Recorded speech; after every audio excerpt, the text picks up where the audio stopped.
Here in today's Pingtung Plain, the land east of Banpingshan, is the sleepy agricultural Wanluan Township, and within it, the quaint old village of Wǔ Gōu Shuǐ, known for its crumbling mansions and compounds, a majority of which face the water and not the road. We can see these aren't your average farmhouses. Although in disrepair, clearly this place was once important. It has status, power. How did these Hakka or Kejia mansions come to be?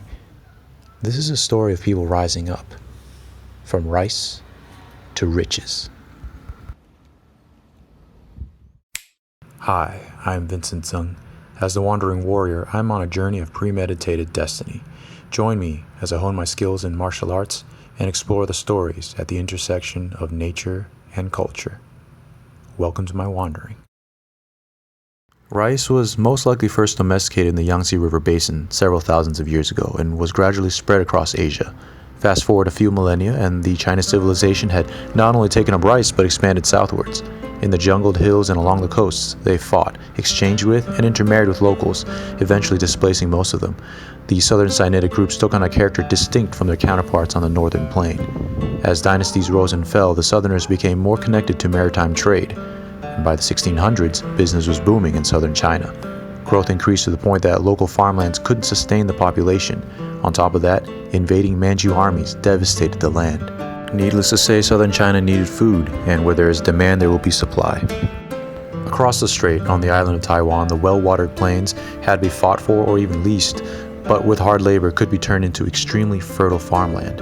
Pirates, Dutchmen, and a Ming loyal warlord Zheng Chenggong had all made their attempts, and now in the Qing dynasty, immigration was increasing.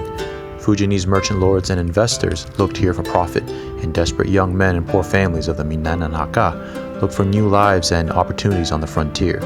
Without strong government authority nor protection, they often had to band together and fend for themselves. Here, wars with aborigines, ethnic feuds, and revolts against the government flared up repeatedly. Many would form local temple-based brotherhoods called 地缘组织. However, the close-knit Hakka seemed to prefer familial clans called 血缘组织. To understand Hakka colonization, you need to understand the Hakka. In fact, Hakka or Kejia is an exonym given to them due to their more recent migration from the northern Chinese heartland to the south. They settled in fortified houses in the hills of Guangdong and Fujian. While Kejia in Mandarin or Hakka means guest house or clan, they certainly weren't treated as guests. Ethnic warfare was common amongst the ethnicities of the south, and this practice continued in all its myopic savagery here on Taiwan. The Hakka jostled for land where they could. Down here in the south, Hakka migrants would have to contend with the coasts settled by hostile Hololang, the Minnan descendants, parts of the plain settled by Makatao natives, and the hills to the east dominated by the powerful Paiwan peoples. So on the inner plain, the Hakka clans, mostly speaking the Sixian dialect, would come and settle in a north-south line stretching from Meinong to Jiadong. In the face of frontier violence, they began to unite. The Hakka formed the Liudui, 6 teams from 6 regions, which came to be known as the Liudui Ziwei Zizhi Zuzhi, or the Six-Pile Self-Defense Autonomous Organization. This was essentially a Hakka regional army with battalions and patrols to deter and engage enemy forces. Most of the early Hakka were poor, and even in the late 1800s, many in Miaoli were known as tough hill folk of the frontier, skilled in knives and marksmanship. Conditions here would give them a different result, however. The first to establish a foothold at Wǔ Gōu Shuǐ would be the Xiong clan in 1710. The population grew, and the Xiong would have such a strong presence that the village was known as Xiong Bancun. Later, they were joined by the Wu and the Liu. It may be hard to imagine, but the waterways were once much deeper, without centuries of silt built up, and smaller boats could travel all the way to the sea. The family compounds here in Wǔ Gōu Shuǐ clearly express this reality. They are mostly in the Chinese courtyard style, which are able to house an extended family and convey wealth and splendor. Also, they were easily defended, and here they are positioned by the waters, which allowed them to quickly bring rice to market. However, in 1895, the newly modernized Japanese Empire invaded, and with gunfire, bombs, bayonets, fire, and rape, they subdued Taiwanese resistance over a decade or two. Thus, after 2 centuries of hard labor, warring, colonization, and growth, the Hakka found themselves defeated. The realities of the new order can be seen in the quasi-Baroque Japanese architecture on some of the houses here.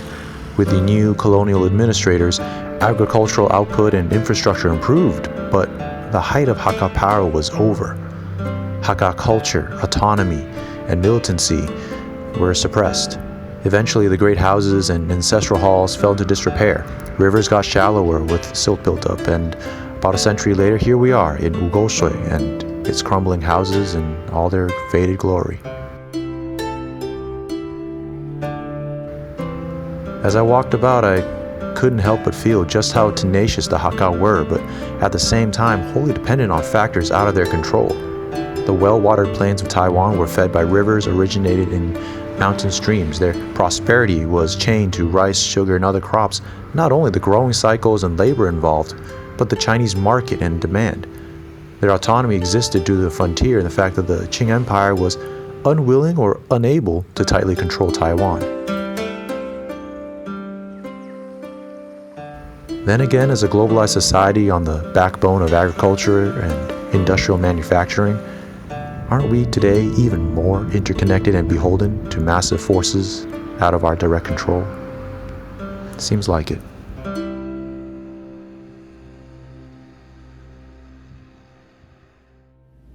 Thank you guys so much for tuning in for that story. I hope you guys take a look at the countryside wherever you are. Take a little deeper. Because if it's faded glory, it means it once was glorious. In any case, as always, thank you for joining me on my journey. I salute yours. Peace.